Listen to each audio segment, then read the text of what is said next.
Hola, ¿cómo estás? Bienvenido, bienvenida a este video en donde queremos contestar una simple pregunta. ¿La Biblia es machista?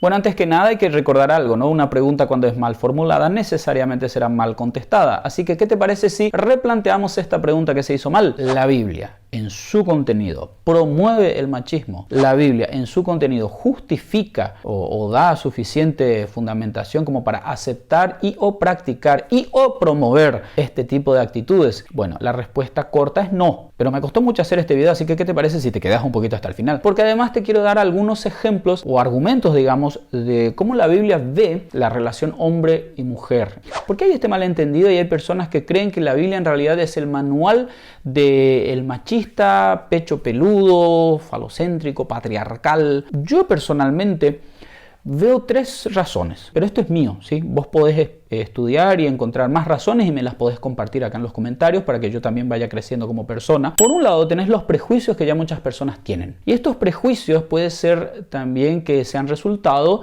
de haber crecido en un hogar o en un medio ambiente en donde la religión representaba todo lo que era opresivo. Y muchos de los que hoy están viviendo con prejuicios hacia la Biblia y hacia todo lo que sea la religión es porque quizás pasaron por ese tipo de experiencias. Tenemos que entender también esto. Ahora viene una segunda razón, siempre según mi propio manual de razones por las cuales la gente malinterpreta la Biblia. Puede ser la desinformación. Una persona que leyó un versículo o que le contaron que parece que dice en tal lugar, ¿no? Allá en Tercera de Apocalipsis capítulo 40 dice lo siguiente. Él ni sabe si existe ese libro. No existe. Gente, por favor, no existe. Pero lo creyó.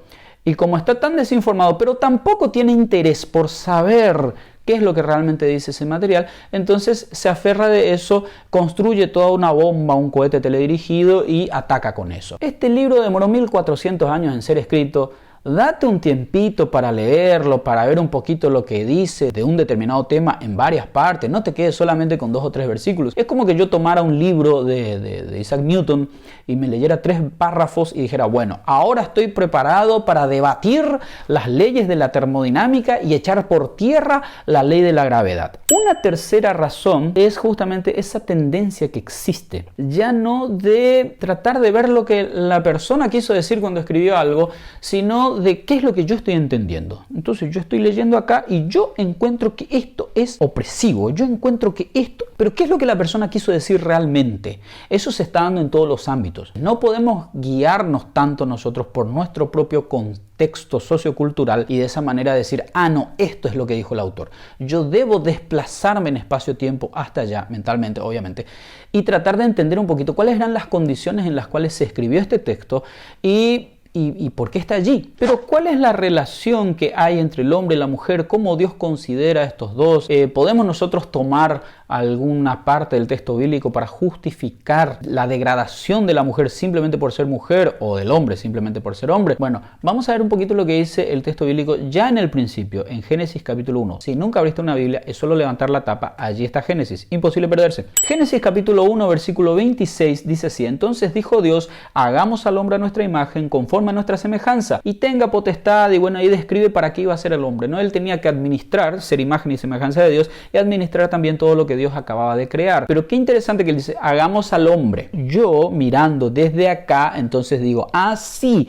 Dios dice, voy a crearle a Adán. Pero seguí leyendo, por favor, porque el versículo 27 dice, y creó Dios al hombre a su imagen. A imagen de Dios lo creó. Varón y hembra los creó. Y por favor, no te concentres en esto del hembra, ¿sí? En otro video quizás vamos a hablar acerca de las palabras que se utilizan ahí en el hebreo original para que entiendas un poquito de qué es la traducción más aproximada. A los fines de este video y para que sea más práctico, entonces podríamos parafrasearlo de esta manera. Y creó Dios al hombre, Adán y Eva los creó. Qué interesante, ¿no? Porque la Biblia presenta justamente la idea de un Dios plural que se manifiesta en 3 personas, y qué interesante que al decir que va a crear al hombre, lo va a crear a su imagen y semejanza, y lo crea también como una persona, o mejor, como una entidad que se manifiesta en 2 personas, que serían, a los fines de este video, Adán y Eva. Cada vez que Dios diga en estos primeros capítulos de Génesis, el hombre tal cosa, yo le doy al hombre que haga esto, yo le voy a bendecir al hombre de tal manera, en realidad él no se está refiriendo solamente a Adán, él se está refiriendo a lo que nosotros hoy conocemos como Adán y Eva. No hay uno más alto que el otro. Sin uno no habría lo que llamamos hombre, no habría lo que llamamos humanidad. Ahora, el capítulo 1 de Génesis es la descripción resumida de la creación, pero en el capítulo 2, la creación de Dios ahora está explicada a detalle, especialmente lo que tiene que ver con el lugar donde viviría la raza humana y con la creación de la raza humana. En el capítulo 2, en el versículo 18, dice: no es bueno que el hombre esté solo, le haré ayuda idónea para él.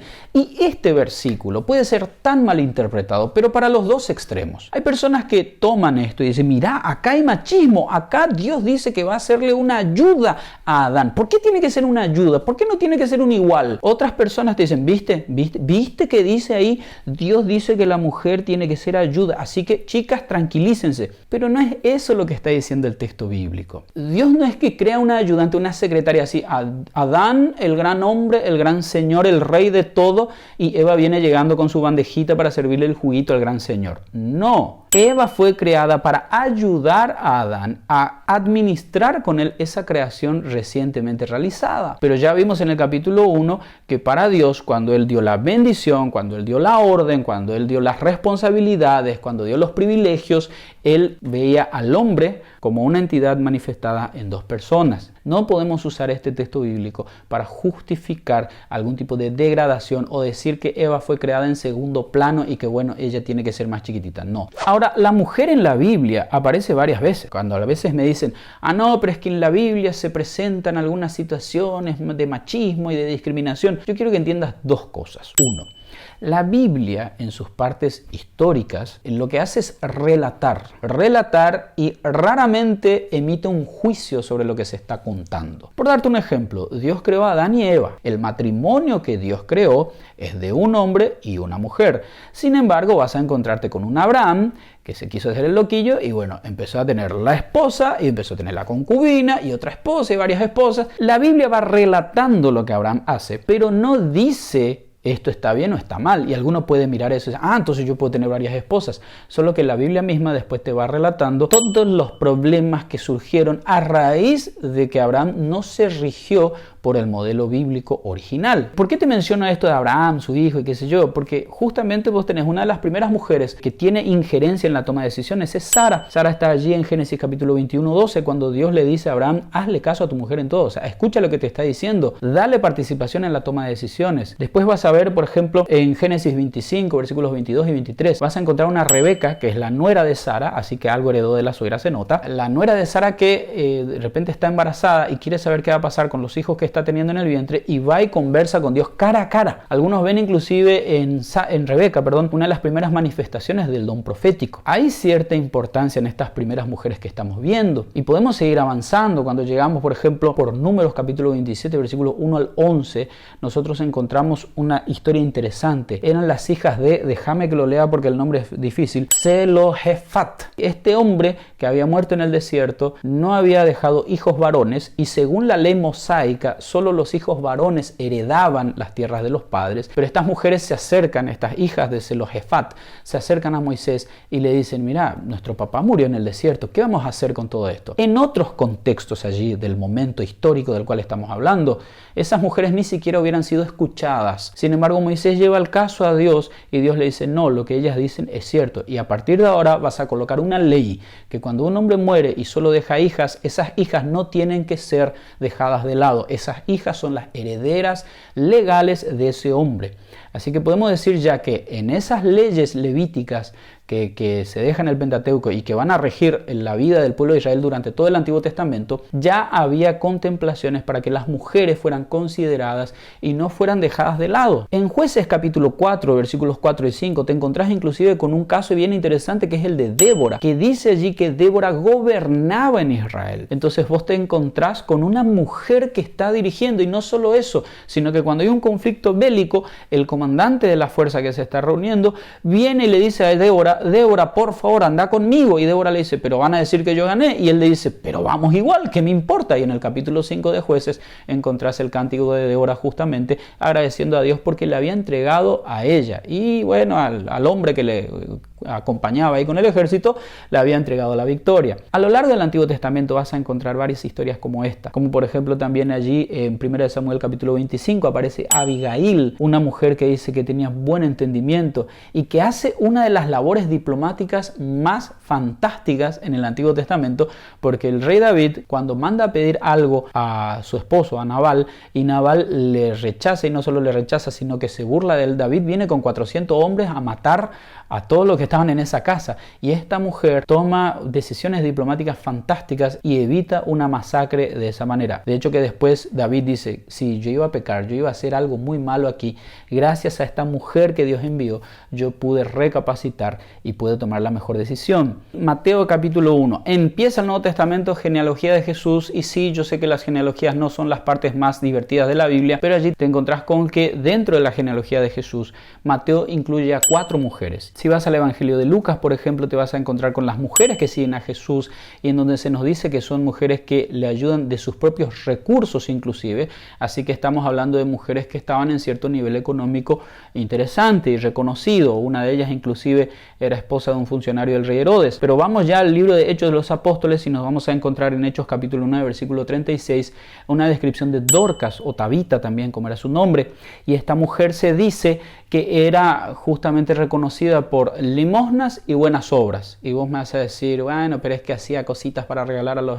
No, es una mujer que tiene la suficiente autonomía como para disponer de sus propios recursos y de esa manera poder apoyar el avance de la causa del Evangelio. Y también tenía un liderazgo interesante y reconocido en la iglesia naciente, a tal punto que, bueno, ellos mandan a avisar a otro gran líder que es Pedro, de que ella había muerto y bueno, él tenía que venir a estar allí con ellos justamente. En el capítulo 18 nosotros encontramos también a Priscila y Aquila, y es raro, en el contexto sociocultural del momento, era muy raro que se mencione primero a la esposa y luego al marido. Vas a ver que ellos aparecen varias veces, tanto en el libro de Hechos de los Apóstoles como en las epístolas de Pablo, y vas a ver también que aparece el orden intercambiado, pero algunos ven en el hecho de que Priscila es mencionada primero, como que en esas situaciones específicas ella es la que toma la iniciativa, y en Hechos 18 es la iniciativa de tomar a un predicador que era muy vehemente y todo lo demás, pero no tenía el conocimiento necesario, e instruirle. Y en Hechos capítulo 21 versículo 9, por ejemplo, se nos menciona que Felipe el evangelista tenía 4 hijas,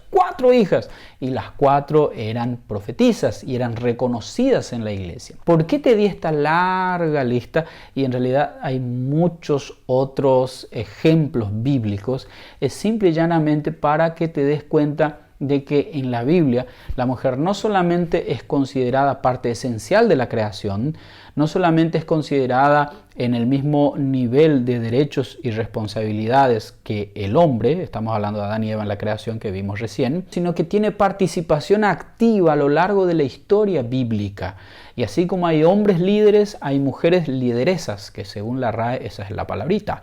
Así como hay hombres cobardes, también hay mujeres cobardes. Así como hay hombres que engañan, también hay mujeres que engañan. En el texto bíblico, yo quiero que entiendas esto, cuando se habla de la raza humana, se ve que todos son pecadores y todos necesitan de la gracia de Dios, independientemente de que sean hombres o mujeres. De allí que puedo decirte que la Biblia, por un lado, no fomenta el machismo, pero tampoco fomenta ninguna corriente que quiera colocar a la mujer por encima del hombre. Bíblicamente hablando, no podemos dar pauta a nada de eso. Y te voy a dar un último ejemplo para terminar. En la carta a los Efesios debe estar el versículo más mal interpretado de la historia en la lucha por la igualdad entre el hombre y la mujer y en la lucha del machismo y el feminismo. Leo Efesios capítulo 5, versículo 22 en adelante, dice: las casadas estén sujetas a sus propios maridos, como al Señor, porque el marido es cabeza de la mujer, así como Cristo es cabeza de la iglesia, la cual es su cuerpo y Él es su Salvador. Estos dos versículos han sido tan distorsionados. ¿Cómo le cuesta a la gente leer el contexto de un texto? Cualquier texto sin su contexto es un pretexto, es el dicho más antiguo que existe en la predicación expositiva, pero es muy cierto lo que dice. Hay que entender que este texto forma parte de una porción mayor, ¿verdad? Que ya empieza en el versículo 21 cuando dice: someteos unos a otros en el temor de Dios. Someteos, un plural. Aquí no hay hombre, mujer, nada. Y si vos seguís leyendo, vas a ver que el texto mismo, después de decir casadas estén sujetas a sus propios maridos, como al Señor. Dice también en el versículo 25, maridos, amad a vuestras mujeres, así como Cristo amó a la iglesia y se entregó a sí mismo por ella, para santificarla, habiéndola purificado en el lavamiento del agua, por la palabra, y sigue hablando. Así también los maridos, dice el versículo 28, deben amar a sus mujeres como a sus mismos cuerpos. El que ama a su mujer, a sí mismo se ama, y él continúa elaborando. Léete después esto, ¿sí? Efesios capítulo 5, versículo 21 en adelante. Esta no es la única lista que aparece en la Biblia de obligaciones de los cristianos hacia los demás. Yo tengo aquí anotado, por ejemplo, que tenés en Colosenses desde el capítulo 3, 18 hasta el capítulo 4, 1, en primera de Timoteo, capítulo 6, versículos 1 y 2, en Tito, capítulo 2, versículos 1 al 10, en primera de Pedro, desde el capítulo 2, versículo 18 hasta el capítulo 3, versículo 7. Hay varias reglas que se presentan de cómo debería comportarse un cristiano. En todas ellas se destaca esta cuestión de la sumisión, ¿sí? O del sometimiento. Pero cuidado, el texto empezaba en el versículo 21, someteos unos a otros en el temor de Dios. Y unos a otros, ¿quiénes son? Son las casadas a sus maridos, pero son también los esposos a sus esposas, porque dice también que los esposos tienen que amar a sus esposas como Cristo amó a la iglesia. Son los padres que se someten a sus hijos, los hijos que se someten a sus padres, los amos que se someten a sus esclavos y los esclavos que se someten a sus amos, todos sometiéndose a todos. Pero ¿cuál es la base de esta sumisión?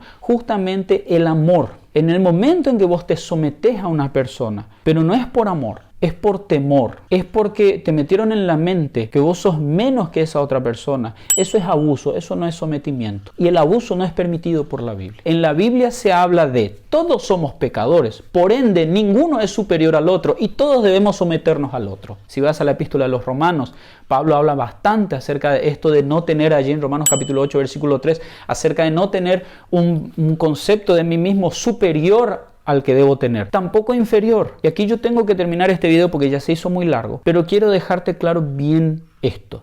Este texto que acabamos de leer, que debe ser el más malinterpretado de toda la Biblia cuando hablamos acerca de la relación entre hombre y la mujer, no fomenta ni permite el abuso. Y ojo, si estás siendo víctima de abuso, si sabes de alguien que está siendo víctima de abuso, hay mecanismos que se pueden usar. Nadie diga, por favor, no, es que hay que permitir porque todos somos pecadores y Dios va a perdonar a todos. Hay una campaña muy buena que tiene la Iglesia Adventista del Séptimo Día que se llama Basta de Silencio. Yo te animo a que busques el link, ¿sí? Y ahí vas a encontrar muchísimo material, muchísimas iniciativas. A los sitios de tu propio gobierno vas a encontrar seguramente números a los cuales podés llamar para denunciar situaciones de abuso. Yo te animo a que lo hagas, porque ese también es un deber cívico de todo cristiano. La Biblia no fomenta, la Biblia no permite ningún tipo de abuso. Cada vez que la Biblia habla de sometimiento, de someterse a otra persona, a no ser que sea en un contexto bélico, en un contexto de guerra, ahí donde un gobierno somete a otro gobierno, a un rey a otro rey, va a ser teniendo en cuenta la misma actitud de Jesús, de someterse para que vos y yo pudiéramos ser salvos. Él se sometió a las consecuencias del pecado. Él se sometió por propia decisión a las consecuencias y al gobierno de Satanás inclusive, para que vos y yo pudiéramos ser salvos. Lo que Pablo estaba diciendo aquí es que en una relación entre un hombre y una mujer, ninguno de los dos debería ser superior. Ambos deberían recordar ese ejemplo del modelo original de Dios, cuando Él creó al hombre a su imagen y semejanza y creó una entidad manifestada en dos personas. Así que por favor, no coloques en la Biblia un mensaje que no está allí. No utilices textos como estos sin haberlos estudiado lo suficiente como para motivar una persecución a los que sí creen en la Biblia, porque según vos tienen ideologías arcaicas que no se aplican a nuestra realidad. Tampoco utilices la Biblia para justificar tu abuso hacia otras personas. No quiero que tengas miedo, solo quiero que te arrepientas de tu pecado y que vayas a Jesús para que Él te perdone y te ayude a ser el hombre o la mujer que Él soñó. Y así llegamos al final de este video y bueno, espero haber podido cumplir con ese objetivo que me puse al principio de aclararte alguna que otra duda que tiene que ver con la Biblia. Déjame tu opinión allí en los comentarios. También dame sugerencias para próximos videos. Dios te bendiga y hasta la próxima.